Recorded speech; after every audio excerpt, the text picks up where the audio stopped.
நான் கேக்குறேன், உன் கட்சியில 41 பேர் செத்து போனான்ல, அப்ப ஓடி போய் பதுகுன பொட்ட பையன் எவன்? 41 பேர் செத்தாங்கல்லடா, உன் கட்சிக்காரதானடா, அப்ப போய் பதுகுனவன் எவன்? நீ ஆம்பளை தானே, கேட்க வேண்டியதானே?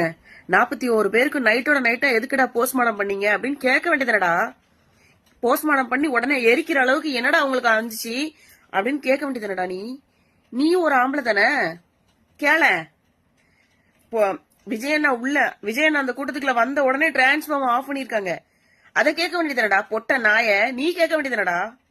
எப்படா ஆஃப் பண்ணீங்க, அவ்வளவு பேர் மக்கள் இருக்காங்க அந்த இடத்துல எதுக்கடா கரண்ட் ஆஃப் பண்ணீங்க அப்படின்னு கேட்க வேண்டியதானடா. நீ அங்க போலீஸே ரொம்ப கம்மி, 500 போலீஸ் கூட இல்ல அவ்வளவு மக்களுக்கு அப்படின்னு சொல்லி அந்த கரூர் மக்கள் சொல்றாங்க.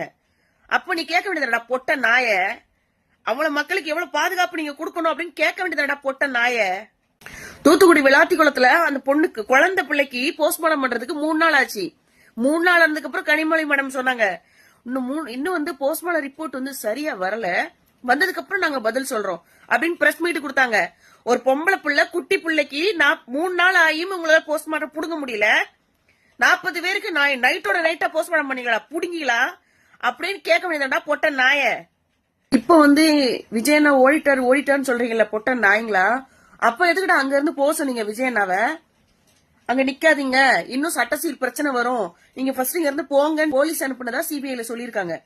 சிபிஐ விசாரணை போய்கிட்டு இருக்கல பொட்ட நாய, அத பத்தி நீ ஏன்டா பேசுற? அங்க இருந்து அவரை அனுப்பியும் விட்டுட்டு இந்த பக்கம் இப்படி ஒரு ஃபேக் நரேட்டிவ் செட் பண்றீங்களே, வெக்கமா இல்லையாடா பொட்ட நாய அப்படின்னு நீ கேள்றா பொட்ட. நீ ஆம்பளை தானே, கேளு.